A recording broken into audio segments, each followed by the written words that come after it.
Thank you, Chris. My name's Brian. I'm an alcoholic.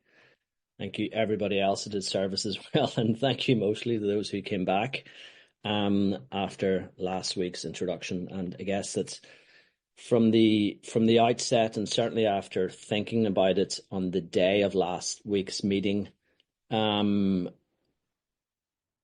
trying to figure out what kind of a format, what kind of a tone that I thought that this workshop should take, I guess all I was left with was my honest position in terms of where I think we're at in Alcoholics Anonymous, what I think the challenges are, and that would frame some kind of a structure around which we can wrap the 12 traditions. And if that's something that you're interested in seeing more of, then please stick around for the next few weeks. If that's something that sounds incredibly dull and boring, you wouldn't be the first to think that, and I wouldn't mind if you excuse yourself and mosey on, because we're going to discuss some pretty difficult subject matter, and we're going to challenge some of the things that maybe are considered to be the norm, and not for the purpose of just being a pain in the arse, although that part is fun, but to really get the grips with the size of the challenge. And so let's talk about that. What is it like to overcome an incredibly big challenge? All right. Well, we're members of Alcoholics Anonymous, so I'm going to work on the presumption that you used to drink so much alcohol that it caused problems and you weren't able to stop, and then you worked the 12 steps of Alcoholics Anonymous and you stopped. So for me, that's what it's like to overcome an incredibly big challenge. So the 12 steps were designed off the back of some legacy tools from another organization and from experience from a bunch of guys, and they are the framework, if you like, that I use to ensure that I remain sober and don't go back to the alcohol problem. So we discussed last week about the problems that the founders of Alcoholics Anonymous were having, and a lot of those problems could be described as inconsistency, I suppose, where excuse me, you've got one group doing one thing, another group doing another. It was all over the place. And they had to evolve. They had to come up with a way of ensuring that there's a way of addressing these problems moving forward. I once heard someone refer to the 12 traditions as AA's 12 biggest mistakes. And I think that's a perfectly lovely way to look at it, because they came from experience. So there's nothing that we're going to discuss over the next few weeks that can't be backed up by context and experience and so on. I want to stay with the problem for a bit longer, though. And those of you who were ranted out last week, don't know what to tell you. We're only getting warmed up. And I guess I was using my own story as a vehicle, as a vehicle through which we can pass by the various obstacles, and I'll comment on them as I seen them. If you disagree, happy days. Disagree all you want. That's what happened to me. So I don't know. That's just the way that it is. And we sort of left off at, well, quick summary. I went to the rooms of AA. They were terribly shit. And I eventually met somebody who offered me the program. I worked the program. I got sober. Isn't that what's meant to happen whenever you work the program of Alcoholics Anonymous? You get sober. So that's what happened to me. But what happens whenever you get sober in AA, and on the path to getting sober in AA, is you get involved in service. And this, of course, is where the traditions became more important to me. Actually, just as a quick aside, I was having a conversation with somebody yesterday who used to go to AA, commented that AA didn't work for him, so he doesn't go anymore. He does like a recovery thing within a yoga studio, and he was talking me through it. All sounds kind of cool, but whatever, it's their thing. And I sort of challenged the whole, well, whenever you say AA didn't work for you, were you ever offered the program of Alcoholics Anonymous, and were you offered a sponsor to take you through the big book? Because that, in fact, is what AA is. And he kind of looked at me as if like, what is this strange new teaching of which you speak, And so obviously he wasn't offered AA, but he's not wrong to say that AA didn't work for him, because it's not his responsibility to understand that. And so I explained to him what we do, what our group is like, and how we only have sponsors and people working the program. We don't have people sitting around one day at a time hoping that through osmosis they might be hit by a miracle stick or something. And he said to me, "Oh wow, like are you guys like a splinter organization to Alcoholics Anonymous?" And it really stuck with me. I thought, the rebel within me wanted to say, "Yeah, man, we're a splinter organization because that's kind of cool." But I told him the truth, and it's like, no, in actual fact, this is the only stage and only thing that I do in my life in which I'm actually a conservative. I'm actually very, very conservative and rely entirely on some information that was written down in the 1930s, 40s, and 50s. And our group's task is to bring back the integrity of Alcoholics Anonymous, to do Alcoholics Anonymous the way it was designed. As I was talking, I could see him yawning as if like, how terribly boring. But this renaissance of which we are a part is not at all boring for me. It's about bringing back the core values of Alcoholics Anonymous before this all got so incredibly diluted to the point where it's unrecognizable anymore. So as much as I'd like to think that we're some kind of a badass splinter group that's ripping shit up, we're just a dull, boring AA group that just happens to do really dull, boring things like offer people sponsorship, bring them through the 12 steps, they get sober, then they sponsor somebody else who in turn sponsors somebody else, and lots of people get sober, and we build communities of alcoholics who stand shoulder to shoulder to take on the battle of ridding the world of alcoholism, one drunk at a time, and there's a frickin' army of people doing it. How cool is that? Now, is that dull and boring? If it is, and I guess my life's dull and boring, but I seem to have an awful lot of fun with it. Loving your shirt tonight, Chris. I just have to say that on tape as well. I know I've said it before, but it's important to have that recorded. You made a comment there in the introduction that something about respecting AA's legacy and future, and I guess I put it to you that I see them as being the same thing.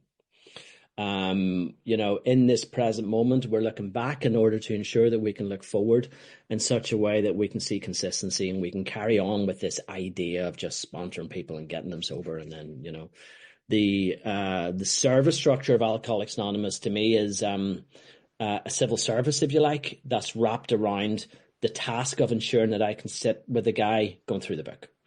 And its only purpose is to facilitate that. And if it ever becomes anything other than that, then we have all sorts of weird shit happen. But just getting back to this fellow I was talking to, as we were leaving, he then says, "Oh yeah, and Easy does it," and he was referring to one of those sort of flippant little lines that we sometimes see. And let me bring up a graphic because let me remember how to do this. Share screen, isn't it? Okay, this one here. So can you guys see that?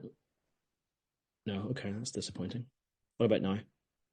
All right, so if you guys ever seen this little graphic, so first things first, in the most pious lettering that we could possibly find, live and let live. Easy does it. And whenever I come in, seen these things up and around the rooms of AA, and almost every single one. And do you know what it said to me? First things first, I had no idea what that meant. Live and let live. No idea what that meant. Easy does it. You know what that meant to me? Oh, take it easy. There's no hurry. There's no real hurry. Let's just take our time. And at one point, I got very, very curious as to where all of this came from as I was working through the program with my sponsor. And then I stumbled upon it. And the good news is it's from the big book. So, is it the case that as long as we're putting things on our walls that are from the big book, that's helpful information? Well, it's from page 135, the story of Earl T, the expanded version of which can be found on page 258. And it's the back end of his story where Earl got sober and his wife was breaking his chops about the fact that he still drank coffee and smoked cigarettes. And as the story goes, now I'm not making a comment as to whether that her behavior was okay or not, but nonetheless, the more she nagged, the more resentful he got, and he went back on the drink and the whole thing fell apart. And the message from that was, you might want to go easy on breaking his balls about the cigarettes and the coffee while he's just got sober. Easy does it. First things first, live and let live. Easy does it. So those three slogans are in fact from the big book, but in the context of don't be pushing them for to do other things whenever they first got sober, because that's maybe all that they can manage. So whenever I see things like that out of context, whether they're from the big book or not, I wonder, why do that? Like, why pick those lines? Why can we not pick something about, you know, he sought the same escape with all the desperation of a drowning man, something that speaks to the enthusiasm of doing the work, something that speaks to let's hurry up and get it done. Let's see that a fatal illness might be something that we want to address. But this is stuff that can be bought from Alcoholics Anonymous. So the slogans that I spoke about before and the things that are flippantly said in the rooms can't actually be tethered to the service structure. So I kind of have some issues with some of the things that I've discovered are published by Alcoholics Anonymous as well. And this is where you're going to roll your eyes and get uncomfortable in your seat. But I don't know, I'm just going to tell you how I've seen it, because we... Brandon and I, who you see at the bottom of my screen with what looks like a very small dog and a cap on, were attending another meeting in Belfast. And Brandon had been doing this for quite a while. I'd been sober for 6 months, well, 3 or 4 months at this point. Anyway, they made me treasurer, which was great. I was only relatively sober and they gave me the money. Anyway, some might think that was a crazy idea. The good news is it didn't nick it, but I didn't know what to do with it. I didn't understand our traditions or whatever. They just gave me this job. So I thought I'll learn about what a treasurer is supposed to do in the context of these 12 traditions that I hear some people speaking about. Very few people, specifically only Brendan, actually. And so what I realized was there was something odd about what I was being asked to do with the money. So we were meeting in a church hall, and the church had agreed a peppercorn rent. It was a reasonable amount. So we were fulfilling our duty under Tradition 7 for to pay our way. But we didn't give the church just that. We gave the church all the money, like every penny. It was like 10 times more than what the church actually wanted. And whenever I confronted the chairman about this, he got very angry and just said, this church is very close to me and we're going to continue to give it the money, and that's just the way that it is. So we had a bit of a chat about it, and there was a few more in the group at the time. We thought, this doesn't feel right. Now, I was new to this whole thing. I'd only started learning about the traditions, but even to me, I thought that's a little bit odd. I spoke to other people that weren't so new about the traditions, Brendan, and we all agreed, no, this is completely wrong. And we called a group conscience to discuss all of this. And anyway, long story short, we were asked to leave the group, so we did. And whether they still do that or not, I don't know. But I know that they're certainly not passing money in through the service structure the way you're supposed to whenever you have monies above your prudent reserve. So that was the first of my realization that not all is well in terms of these traditions and these guidelines and the running of AA groups. But it got even weirder whenever we then set up our own group. By this stage, I was 6 or 7 months sober, and on a steering committee with 3 other people. And off we went to try and figure out this whole AA thing.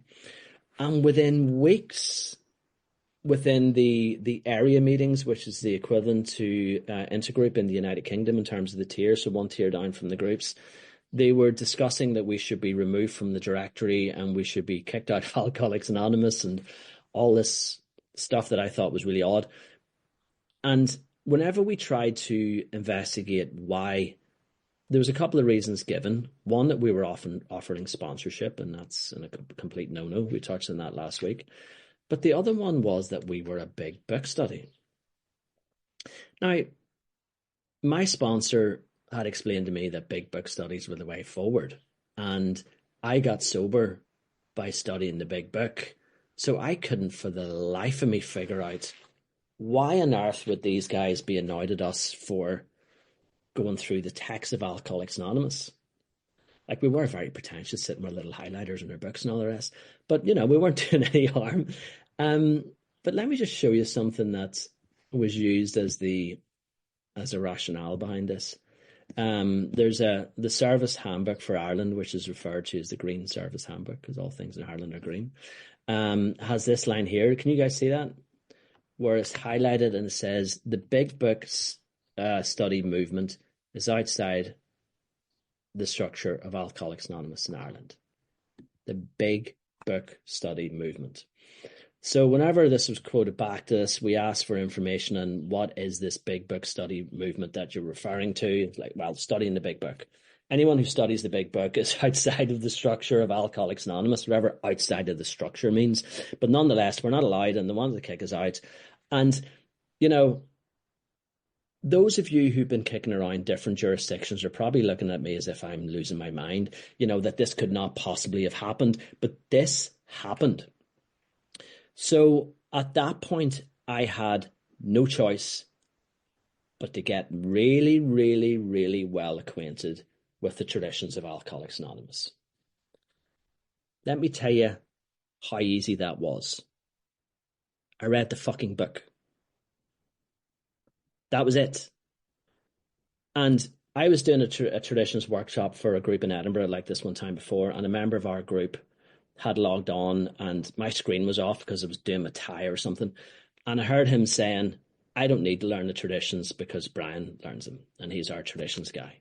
And I thought, oh, man, you know, this is the problem. You know, there's this kind of maybe a notion that you have to go to the traditions boot camp to learn how to understand the traditions. They're so freaking easy. They're so easy to understand. And to see if you want to find a really quick and easy way of doing it where you get a good gist of it, just read the damn things in the long form. If you're wondering, does it mean that literally? Yes, it does. You know, they're not tough to understand. They seemed tough to understand to me because they were counterintuitive against what I was experiencing within the organizations claimed to represent the interests of Alcoholics Anonymous. That was the big concern. So how could I reconcile this? How could I reconcile that Alcoholics Anonymous was saying don't study Alcoholics Anonymous? Now, of course, that's not at all what it meant. That's not even remotely what it meant. What it actually meant, because we went back and looked through the literature and the various conference decisions, and in one point there was an outside organisation who called themselves the Big Book Study Movement, who were using non-AA approved literature and tapes and so on, that were going around portraying themselves as Alcoholics Anonymous, and Alcoholics Anonymous was distancing itself from them. Isn't that the right thing to do? But that piece of information was taken and blown out of proportion to mean something other than what it actually was. And it was, if you are studying the big book, that you're outside of the structure of Alcoholics Anonymous in Ireland. Isn't that a nonsense? It's what happened. And I guess that while we find ourselves in that position where we felt like we were under attack, we didn't want to fight back because we ceased fighting everything and everyone, and we're all trying to be loving and warm and all the rest. But we wanted to protect the group. We wanted to protect Alcoholics Anonymous, and we wanted to have the freedom and the opportunity to study the big book. Is that too much to ask? The main point that I want to make to this, though, is that in order to learn the information that is the 12 traditions, and I want to repeat this, and I'm probably going to repeat it 5 times more, I just read the freaking book.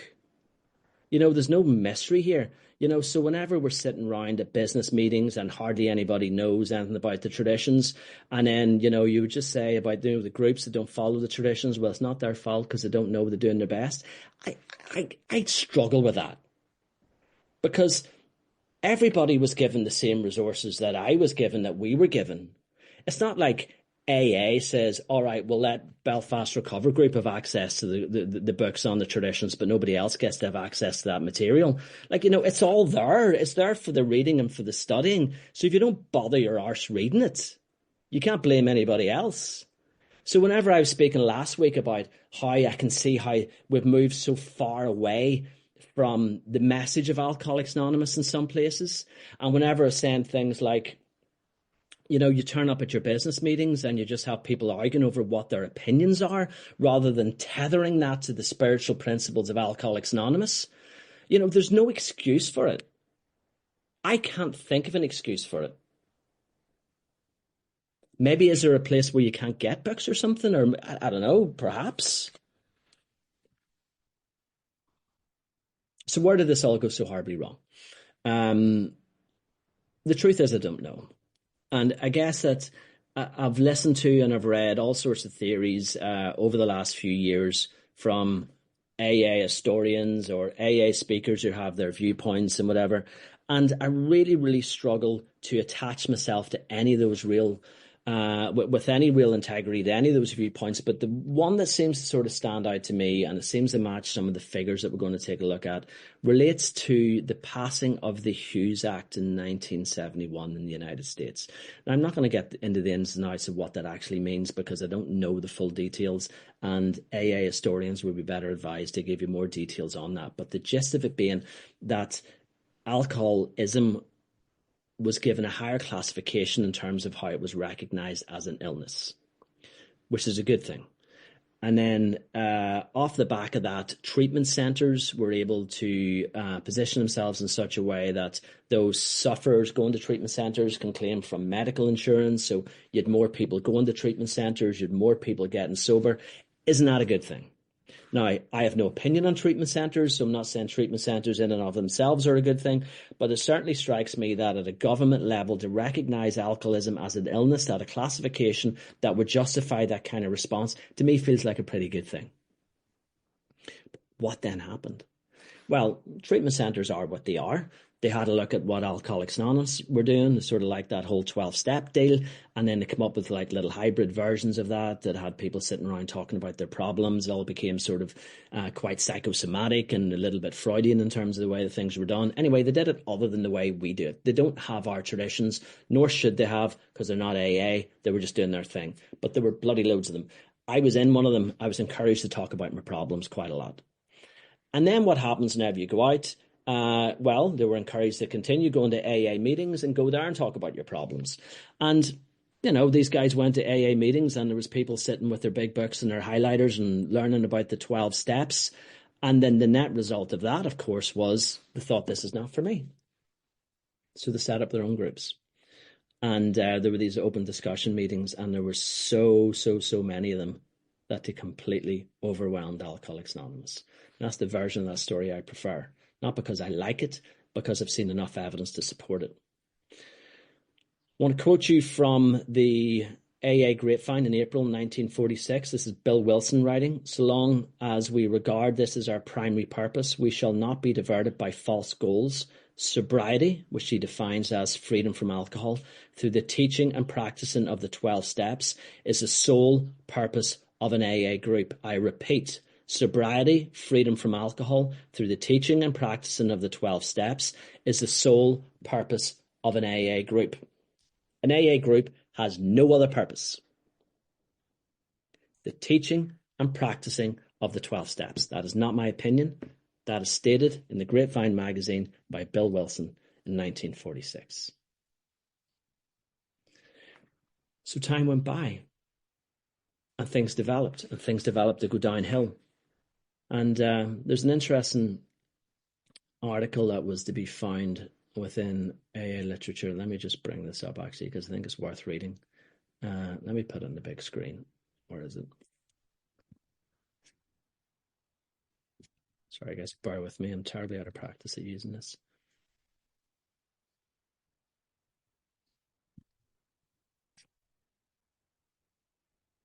Nearly there. Hang on. Right, there we go. So this was a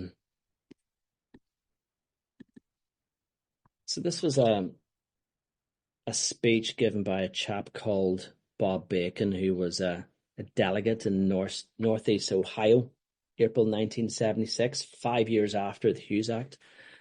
My name is Bob Bacon. I'm powerless over alcohol. I'm very grateful to be alive and part of this conference. Are we, in the context of our AA meetings, getting further away from AA basics? This was 1976. This was a long time ago, so it was only starting to happen then. I believe we are. Alcoholics Anonymous is growing at a faster rate than at any time since the 1940s, and I suspect we were not ready for such growth. Have we gotten a little complacent and smug in our well-being? People today are coming to Alcoholics Anonymous in far better shape physically, mentally, than most of us here did.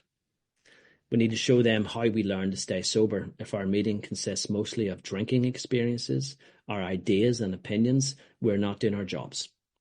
Dr. Bob said our program, when boiled down, is love and service.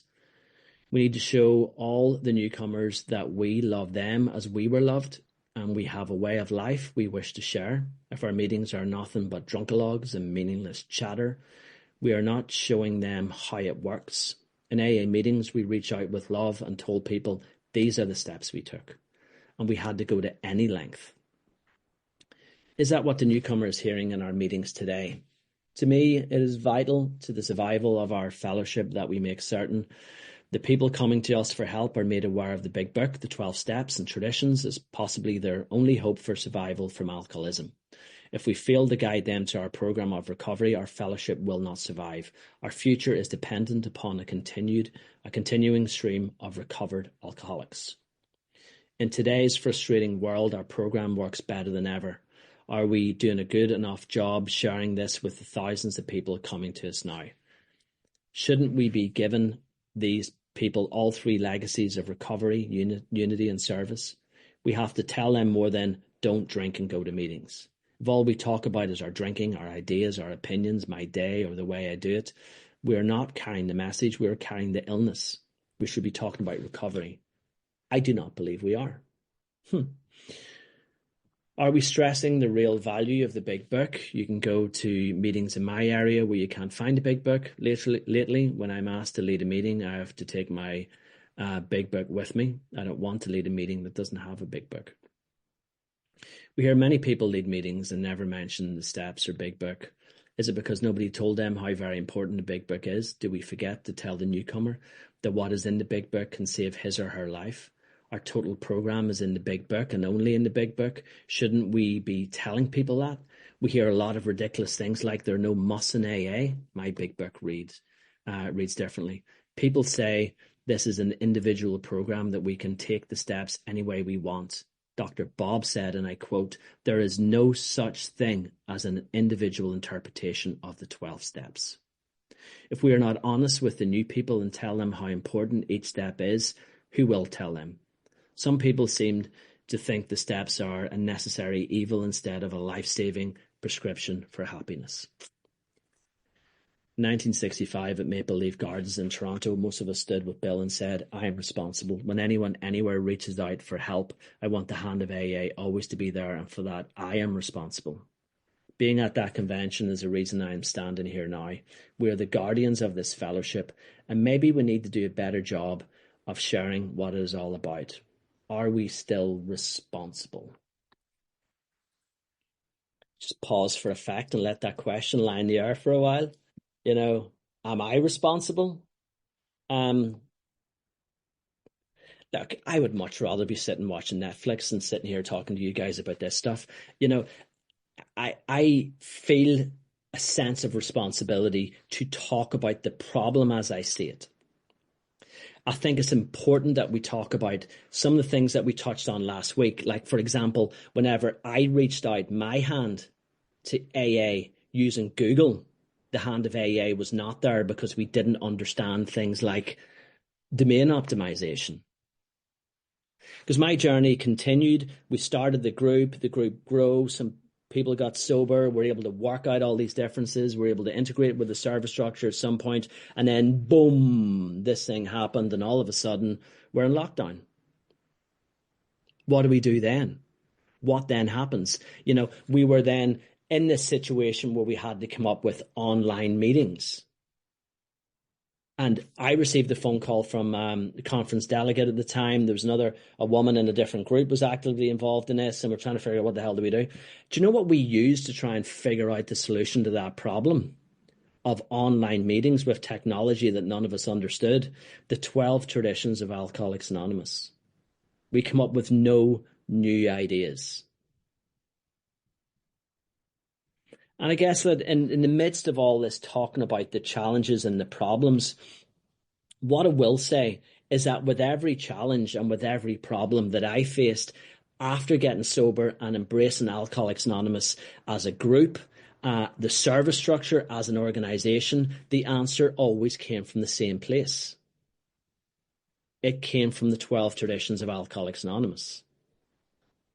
And it was so heavily blurred with all the other things that I'd heard and the things that are said. And it's a selfish program for selfish people. Don't get hungry, angry, lonely, tired, and all the little crappy things that are being thrown around, moving away from the primary purpose of Alcoholics Anonymous, which is to help people get sober. And as a result of that, I got so incredibly confused until I looked at what it actually says within the literature.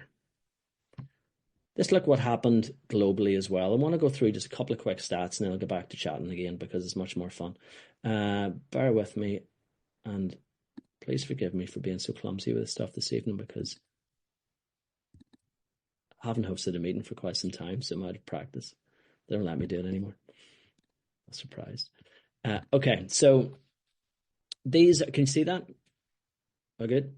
So these are it's a bit small maybe, is it? But these are the membership and the membership stats and the group stats linked to the years over the years. Starting from 1935, 2 active members, 0 groups.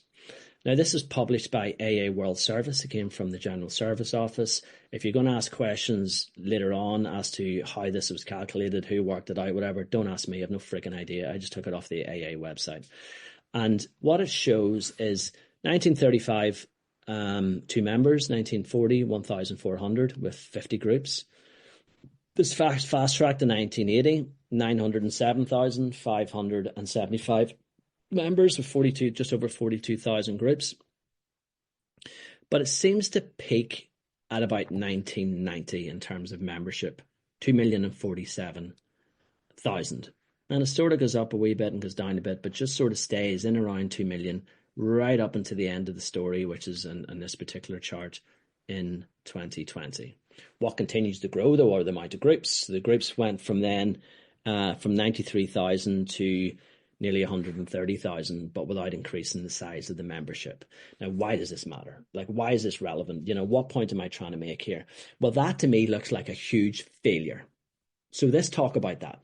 So if there's no growth from 1990 to 2020 in terms of numbers, but there is growth in terms of groups, what does that mean? Well, we hear crappy ass things like, oh, well, all you need to start a group is a coffee pot and a resentment. Meaning if you fall out with a group, go and start another one. And then if you fall out with that group, then you can go and start another one. There's all these groups starting, but there's not more people joining and getting sober in Alcoholics Anonymous. And the message continues to be diluted. Do you know what else is diluted every time you do that? The money.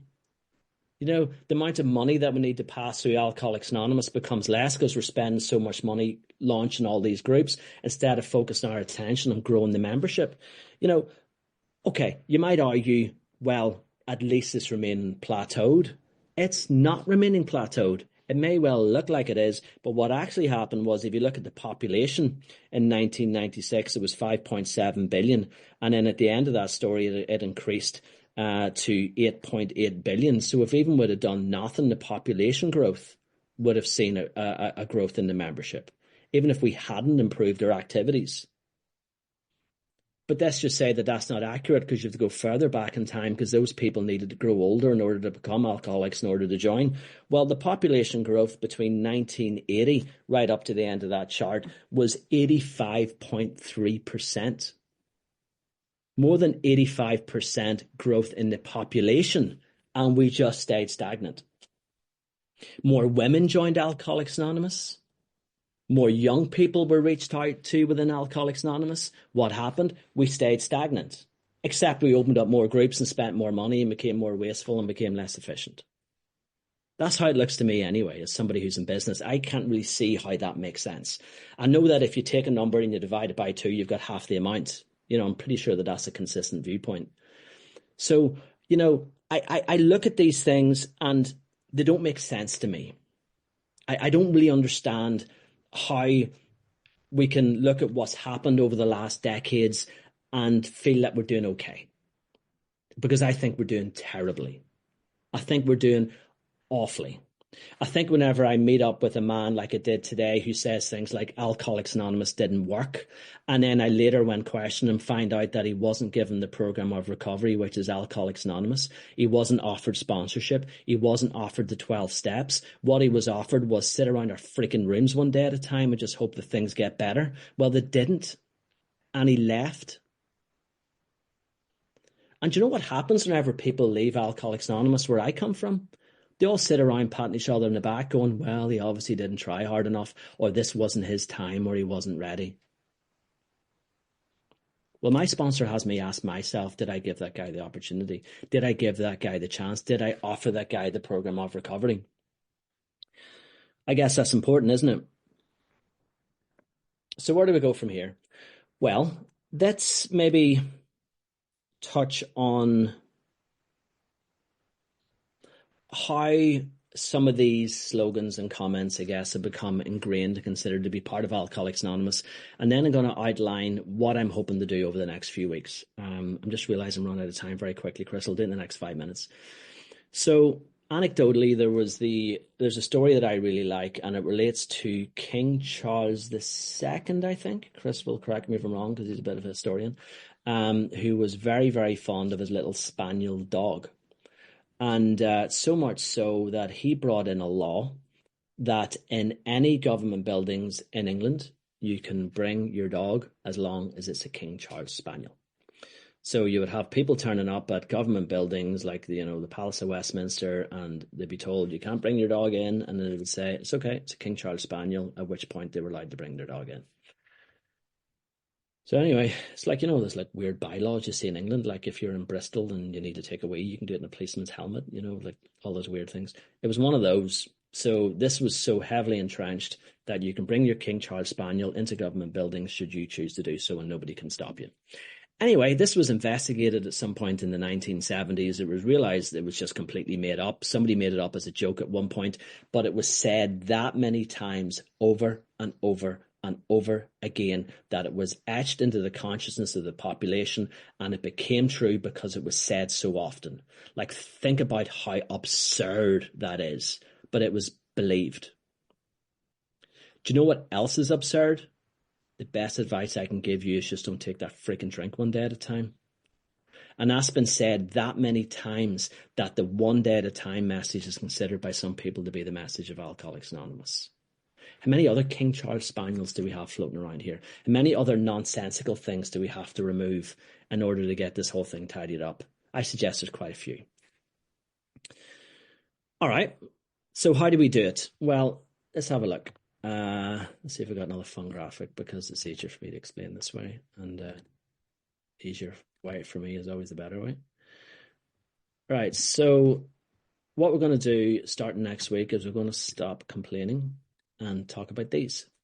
So these are the 12 traditions of Alcoholics Anonymous, and you'll notice that for this graphic we have them color-coded.